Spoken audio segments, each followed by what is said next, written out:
forensik dari Rumah Sakit Bayangkara, Pusdokes Polri. Kami menerima 7 jenazah yang statusnya masih tidak dikenal. Forensik dari Rumah Sakit Bayangkara, Pusdokes Polri. Kami menerima 7 jenazah yang statusnya masih tidak dikenal pada hari Minggu tanggal 22 September sekitar pukul 9 pagi datang ke instalasi kedokteran forensik. Saat itu permintaan dari Polres Metro Bekasi untuk permintaan dilakukan pemeriksaan luar dan pemeriksaan dalam. Pada hari Minggu kami melakukan upaya identifikasi dengan melibatkan berbagai profesi. Yang pertama dari pihak kedokteran forensik, yang pertama dari tim kedokteran forensik di Rumah Sakit Polri, kemudian tim kedokteran forensik dari RSCM FKUI, serta tim forensik dari pihak RSPAD. Kemudian kami juga melibatkan dari odontologi forensik, pemeriksaan gigi, itu dari gigi dari lingkungan Rumah Sakit Polri, kemudian dari LKOK Pusdokes Polri, dan dari PPDGS FKG UI. Kemudian juga ada dari pihak Inavis dan DNA. Kemudian ke-7 jenazah kami lakukan upaya identifikasi baik primer maupun sekunder dengan mengambil sidik jari, pemeriksaan gigi, serta pengambilan sampel DNA. Kami juga melakukan pemeriksaan terhadap ciri medis dan properti yang dikenakan oleh ke-7 jenazah.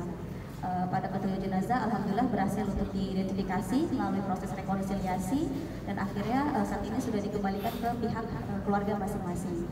Berikutnya upaya dari kami adalah melakukan pencarian untuk sebab mati. Kami melakukan pemeriksaan luar dilanjutkan dengan pemeriksaan dalam pada hari Senin 23 September 2024 dengan melibatkan dari profesi yang tadi sebelumnya sudah disebutkan juga.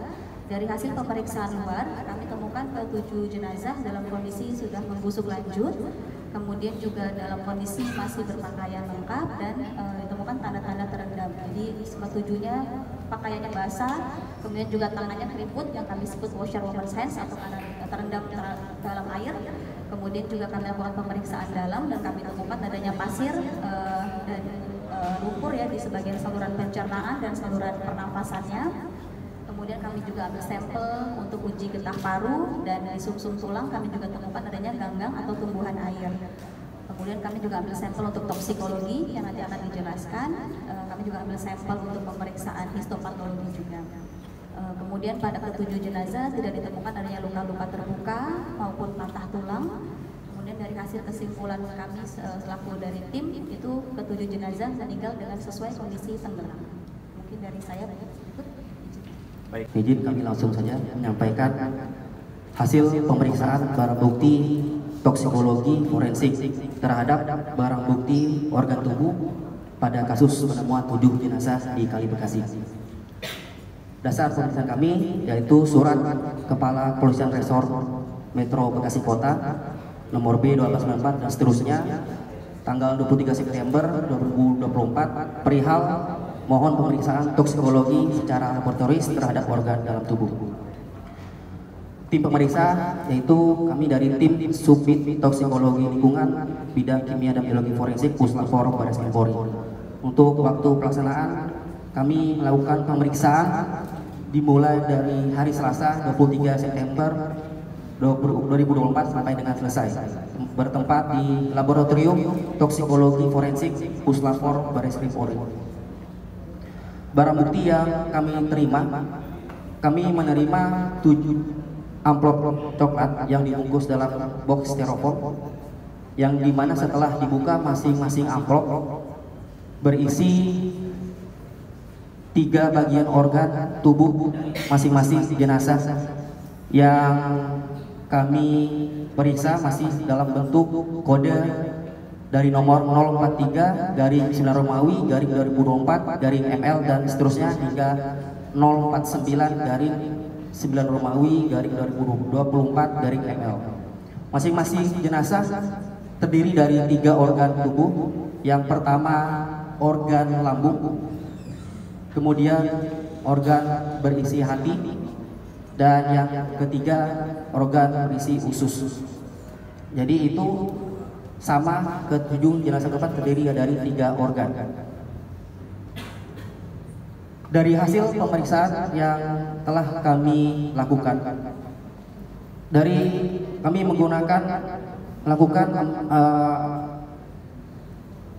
5 parameter pemeriksaan. Yang pertama dari kami periksa dari dugaan racun pestisida, kemudian racun jenis arsenik, racun sianida, racun jenis alkohol, kemudian bahan kimia lainnya. Untuk dan yang telah kami periksa dinyatakan tidak terdeteksi. Begitu racun arsenik dan sianida keduanya tidak terdeteksi. Untuk alkohol kami temukan kami ulang. Untuk parameter alkohol kami temukan di semua organ tubuh dari ketujuh korban itu positif alkohol jenis etanol atau etil alkohol dengan rumus molekul C2H5OH dengan berbagai variasi kadar ataupun konsentrasi. Kemudian untuk bahan kimia lainnya kami temukan di semua organ tubuh. Kami mengidentifikasi terdeteksi bahan kimia kafein dan kodein.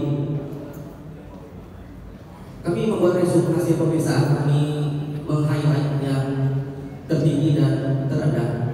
Untuk organ lambung yang tertinggi yang kami temukan kadar etanolnya atau etil alkohol itu sebesar 7.878,61 ppm. Kemudian yang terendah kadar etanolnya sebesar 195,34 ppm. Untuk organ hati yang tertinggi kami temukan kadarnya 808,36 ppm, dan untuk yang kadar terendah etanolnya 130,25 ppm. Dan untuk organ usus yang tertinggi etanol 875,35 ppm dan yang terendah 101,44 ppm. Jadi demikian yang hasil pemeriksaan toksikologi forensik yang bisa kami sampaikan. Berikutnya kami kembalikan ke Bapak Ibu Mas. Baik, terima kasih. Polda Metro Jaya dalam hal ini bersama-sama dengan Mabes Polri melakukan misi kemanusiaan dari mulai proses pembukaan posko untuk penghimpunan data antemortem, kemudian proses identifikasi jenazah atau otopsi sehingga menghasilkan data postmortem. Kemudian kedua data itu dilakukan pencocokan atau rekonsiliasi yang pada akhirnya adalah kami dapat menyerahkan kembali jenazah kepada keluarganya untuk dimakamkan secara wajar dan layak. Ini bagian dari misi kemanusiaan. Kemudian hal kedua yang ingin kami tambahkan adalah bahwa fakta yang ditemukan oleh penyidik bahwa berkumpulnya para pemuda ini menggunakan sandi pesta, syukuran, dan ulang tahun yang diakui oleh beberapa saksi yang diperiksa oleh penyidik. Ini adalah kode mereka untuk melaksanakan tawuran. Itu yang perlu kami tambahkan. Rekan-rekan, selanjutnya kita dengarkan sambungan. Kami jawab seperti yang disampaikan Pak penyidik saat melakukan patroli hingga mendatangi lokasi. Kemudian akhirnya ada beberapa yang melarikan diri. Ada 4 yang diamankan oleh petugas patroli presisi. 4 pemuda ini yang menjemput ke sungai.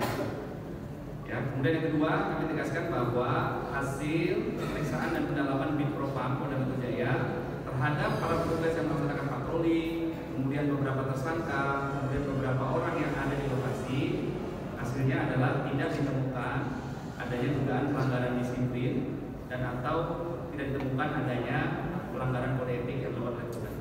Ya, baik. Di antara banyak sumber informasi, kami layak dipercaya karena kami menggali lebih dalam, berpihak pada kebenaran, berpegang pada data dan fakta, agar layak Anda jadikan referensi. Kompas TV, independen, terpercaya.